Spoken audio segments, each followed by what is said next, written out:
듣는 사람이 행복한 라디오 최영일의 YTN 뉴스 정면 승부. YTN 뉴스 FM 뉴스 정면 승부 4부 시작합니다. 오늘 하루 동안 스포츠계에는 어떤 일들이 있었을까요? 스포츠 정면 승부 중앙일보 박린 기자와 함께합니다. 안녕하세요. 네, 안녕하세요. 자, 지난 주말 이 프로축구 말이죠. 서울이 극적인 우승을 차지했군요. 네, 서울이 어제 K리그 클래식 최종 38라운드에서 전북을 1대 0으로 꺾고 전북을 승점 3점 차로 따돌리면서 4년 만에 우승을 차지했고요. 네. 경기 전까지 2위였던 서울은 그 선두 전북과 승점은 같지만 다득점에 뒤져서 반드시 이겼어야 했는데 후반 13분에 박주영 선수의 결승골로 극적으로 정상에 올랐습니다. 네, 자, 이 서울이 우승을 하게 된 원동력 어떻게 분석하세요? 네, 먼저 그 전북이 2013년에 심판 매수 파문으로 승점 9점 감점 징계를 받아서 그 서울이 어부지리로 우승한 경향이 있는데요. 그래도 또 막판에 그 실력으로 뒤집기를 이뤄냈습니다. 잊혀진 축구 천재인 박주영 선수가 그 아드리아노 대연과 그 아데박 트리오를 이루면서 40골을 합작했고요. 또 황선홍 감독이 지난 6월에 그 서울을 맡아서 팀을 잘 정비했습니다. 그 황 감독은 그 FA컵 결승에 올라 있는데 시즌 2관왕을 이뤄내겠다고 우승 소감을 밝혔습니다. 네, 자, 내년엔 완벽한 우승을 하고 싶다. 스포츠맨의 정신이 느껴지는데요. 정말 좀 이 얼룩진 일들이 이제 걷어내졌으면 하는 생각입니다. 네. 자, 이 해외에는요, 이 축구 스타 호날두 선수 세계에서 가장 비싼 선수라면서요. 네, 그 스페인 프로축구 레알 마드리드의 크리스티아노 호날두 선수가 내일 재계약 행사를 통해서 계약 기간을 2021년까지 늘리고 주급으로 그 우리 돈으로 5억 2천만 원을 받기로 했는데요. 역대 최고 몸값이고요. 호날두 선수가 2009년에 이적해서 두 차례 유럽 챔피언스리그 우승을 이끌었고요. 계약 기간을 모두 채울 경우에는 그 36살까지 그 레알 마드리드에서 활약하게 됩니다. 이야, 지금 이 우리 돈 5억 2천만 원이 연봉도 아니고 월급도 아니고 주급 매주 받는 돈이라는 말씀이시죠? 네, 그 호날두 선수랑 그 바르셀로나의 메시 선수 같은 경우에는 그 유럽 축구가 열리는 한 9개월 동안은 매주 이렇게 거액의 돈이 통장에 입금되고요. 네. 호날두 선수가 기존까지 최고 선수였다가 지난달 말에 그 팀 동료인 베일 선수에게 자리를 뺏겼었는데 그 일주일 만에 다시 역대 최고 몸값 선수가 됐습니다. 매주 통장에 5억이 들어오면 뭐를 해야 될까요? 저는 생각이 안 나는데. 자, 우리나라 프로야구 NC 말이에요. 또 이 승부 조작 파문에 휩싸였군요.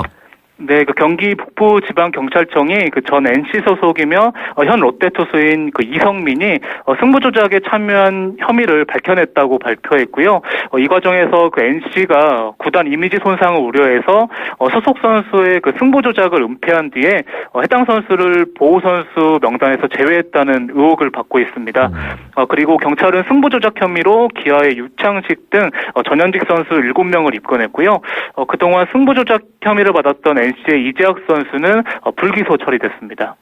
불기소 처리됐다는 것은 이 혐의가 없다 이렇게 된 건가요? 네, 그 이재학 선수는 그 공소권 없음으로 불기소 처리가 됐고요.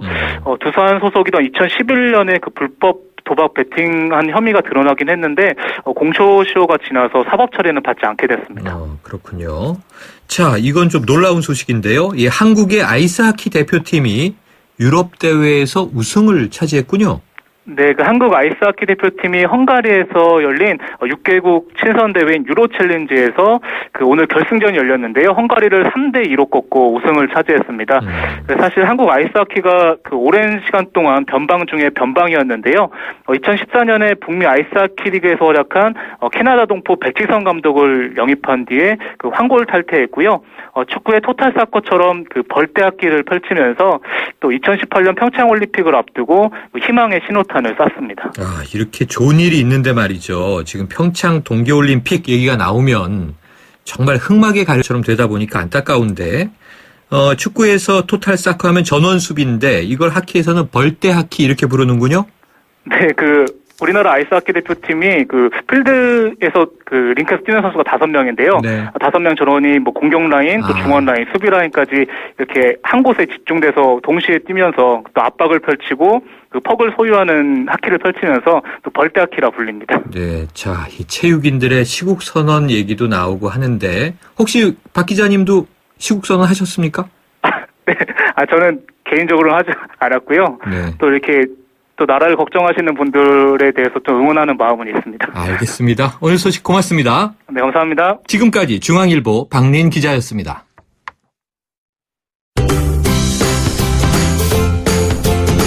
국회가 멀게 느껴지십니까? 국회 사용 설명서가 국회를 국민에게 돌려드립니다.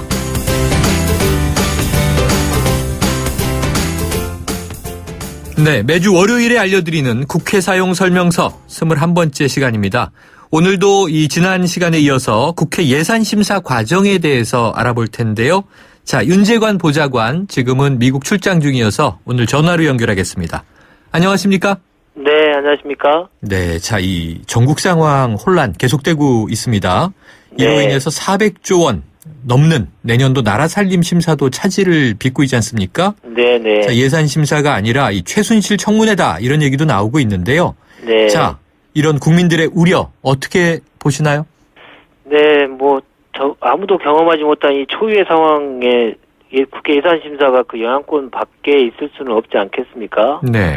특히나 지난주에 있었던 그 개각 발표 때문에 총리와 기재부 장관이 갑작스럽게 교체되는 네. 초유의 사태가 또 벌어졌습니다. 네. 특히나 예산심사 과정에서 내각을 총괄하는 총리 그리고 국회에 정부 예산안을 제출하는 총책임을 갖고 있는 기재부 장관이 교체되는 것은 극히 이례적인 일이 상황이 벌어진 겁니다. 그렇다 보니까 이제 예산심사가 제대로 되지 않고 있는 것이죠. 그러나 지금 이런 기계적인 그동안 있었던 국회에서의 기계적인 예산심사를 한다고 한들 그게 지금 국가의 그 시스템이 붕괴되고 국가의 지탱하는 큰 기둥이 무너진 상태에서 그게 얼마나 큰 중요하냐 이런 반론도 지금 있습니다. 그래서 이 개별적인 예산 사업 논의보다는 시스템과 기둥이 심각하게 흔들린 상황에 대해서 정확히 밝히고 이를 타개하는 큰 틀에서 논의가 더 국가적으로 중요하지 않느냐 이렇게 생각해 주시면 더 좋지 않을까 생각을 하고 있습니다. 네, 그럼 예산 항목 하나하나를 지금 챙기던 상황보다는 오히려 시스템을 재점검하는 그런 상황에서 재출발을 해야 한다. 지금 이런 말씀이세요. 네, 그렇습니다. 네. 사실 이 난항에 난항을 거듭하고 있는데요. 책임자가 있어도 인정받지 못하고 혹은 책임자가 지금 이제 부재한 상황이다. 이렇게 얘기할 정도입니다. 네. 자, 그렇다고 하더라도요. 이 국회가 예산에 대해서 이 꼼꼼하게 챙기는 것은 국민을 대신한 일 아니겠습니까? 네, 그렇습니다. 대단히 중요한데 이 우려가 계속 이제 커질 수밖에 없는데요. 자, 국민들께서는 잘 모르지만 이 꼼꼼한 예산 심사를 위한 별도의 방법, 노하우가 좀 있는 겁니까? 네. 국민들께서는 대외적으로 공개되는 국회의원들의 질의만을 생각하시는 경우가 대부분 많은데요. 이제 구두 질의를 말씀드리는 겁니다. 근데 국회에서는 구두 질의만 있는 게 아니고 서면 질의도 있거든요. 구두 질의 같은 경우에는 시간의 한계상 한 의원에게 주어지는 시간이 많아야 15분 내외입니다. 따라서 많은 예산 항목에 대한 삭감이나 이 증액 의견에 대해서는 개별 의원들께서 구두 질의로 다 불가능하기 때문에 서면 질의로 그 의견을 제출하고 계십니다. 이 서면 질의도 예산 심사 항목의 심사 대상에 반드시 포함되도록 되어 있기 때문에 구두 질의와 똑같은 효과가 있거든요.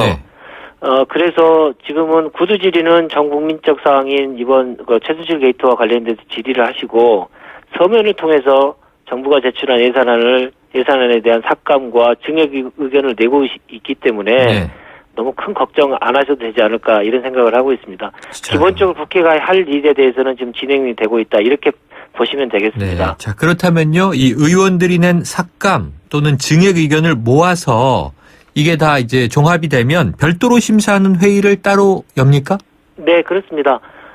국회 예산심사 과정은요. 각 상임위 그리고 예결특위에서 낸 의견을 종합해가지고 예결특위의 의원님들이 이제 총 50명이신데요.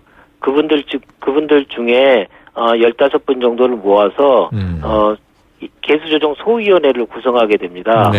거기에서 의원들이 낸 삭감 증액 의견에 대해서 정부 측 의견도 들으면서 최종적인 입장을 조율하거든요.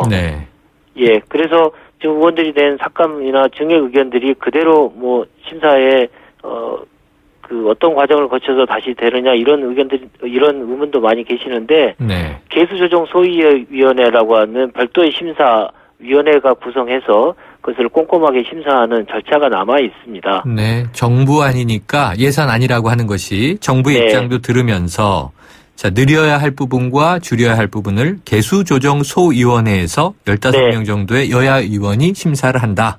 네, 그렇습니다. 거기에서 중요한 내용들을 거의 대부분 다 결정하고요. 아직 네. 그 개수조정소위원회 하기 전에 전체 의원들의 의견을 듣는 그런 과정이 있기 때문에 국회에서 꼼꼼한 심사는 아직 그 절차가 더 남아있다는 말씀을 다시 한번 네. 강조드립니다. 자, 그러면은요, 이 개수조정소위원회, 개수조정소위 이야기는 많이 들었는데 네. 지금 아주 중요한 역할을 잘 설명해 주셨어요. 네네. 여기에 어느 의원으로 할 것인지 이거는 누가 어떻게 결정합니까? 네. 개수조정 의원이 되기 위해서는 우선 300명 의원 중에 50명만 선발해서 구성하는 예결특위 위원이 되셔야 됩니다. 네네. 그 예결특위 위원 중에 각 당별로 원내대표와 예결위 간사가 협의해서 이렇게 해서 각 당별로 개수조정 소위위원들을 최종적으로 선발을 하고 있고요. 네. 개수조정 소위위원회 의원들이 소위 말하는 예산 과정에서는 가장 힘센 의원이다 보니까 지역구 예산도 챙길 수도 있고 그런 편리성도 있고 하기 때문에 많은 의원들 간의 경쟁이 매우 치열합니다. 네. 그렇다고 해서 이제 그렇게만 결정되는 건 아니고 선수하고 지역 이런 것들을 감안해서 안배를 하고요. 네. 각 당의 입장에서 보면 전투적으로 싸워줄 의원하고 논리적으로 논쟁할 수 있는 의원 이런 의원들을 꼭 배치하는 것이 기본 지금 관례로 되어 있습니다. 아하, 일종의 이제 공격조와 방어조 이렇게 이제 방진을 짜는 거군요. 네, 그렇습니다. 네. 자, 이 힘이 세다 이 말씀에 좀 의미가 있는 것 같은 느낌이 오는데 그래서 그런가요? 이 예결특위 말이죠. 그럼 해마다 예산 결산은 해마다 해야 되니까 네. 이 50명은 해마다 새롭게 뽑히는 거네요? 네, 1년에 한 번씩 이렇게 선임을 새로 하게 됩니다. 그러니까 한 번 맡으면 뭐 4년을 쭉 하는 그런 경우가 아니고요. 네, 그렇습니다. 특위이기 때문에요. 네. 상설위원회가 아니고 특위이기 때문에 1년 단위로 그 위원 구성을 달리하고 있습니다. 그러다 보니까 이 예결특위가 특위가 아니고 상임위가 돼야 한다 이런 주장도 나오는 걸 봤습니다. 네네. 윤 보좌관님은 어떻게 생각하세요? 예, 지난주에 또 말씀드리려고 했는데 시간이 안 돼서 말씀 못 드렸습니다만은 예, 그 400조 원에 이르는 예산을 심사하는 데 있어서 지금의 예결특위는 하반기만 사실상 활동을 하고 네. 예산이 끝나고 나면 상반기는 거의 활동을 안 하고 있거든요. 네. 상시적으로 정부의 예산이 이번에 그 게이트에서 나타난 것처럼 예산 시스템이 붕괴되거나 이럴 때는 상시적으로 견제 기능을 국회에서 해줘야 되는데 실제로 특위 형식으로 구성되다 보니까 네. 연말에만 활동하고 네. 많은 형태가 되고 있어서 이걸 상설위원회로 바꿔주는 것이 기묘하다 이렇게 저희들은 판단하고 있는데 네. 여야 간에 상당히 큰 이견 차이가 있고 또 특히나 여당에서는 꼭 반대를 많이 하고 있어서 이것은 여야의 문제가 아니고 국회 대 행정부 그리고 행정부의 예산 심사 네. 그 초안이 얼마나 잘 마련될 것인지에 대한 국회에서 기본적인 기능을 하기 위해서는 네. 꼭 반드시 상설위원회가 되는 것이 적절하다. 저는 그렇게 생각하고 있습니다. 네. 자, 이 개수조정 소위, 이 다음 해 나라 살림, 돈에 대한 문제니까 이게 숫자라고 하는 게 딱 떨어져야 되는데요. 네. 사실 모든 결정이 좀 안 되는 경우도 많지 않을까 싶어요. 중요 쟁점 사업 관련해서 어떻습니까? 네, 그렇습니다. 아까 말씀드렸던 개수조정 소위원회에서 최종 결정을 하는데 이럴 경우에 최종 결정이 되면 좋은데 안 되는 경우도 왕왕 있거든요. 네. 그렇게 되면 15명 정도 되는 개수조정 소위위원 중에 또 소수의 몇 분만 모여가지고 네. 소소위를 또 구성을 해서 최종 담판을 소소위. 네. 최종 담판을 하는 경우도 있고요. 거기서도 실패하면 각 당의 원내대표 그리고 정책위장들이 최종적으로 다시 한번 조율하는 과정을 거쳐서 최종적인 예산을 확정하는 그런 프로세스를 밟고 있습니다. 네.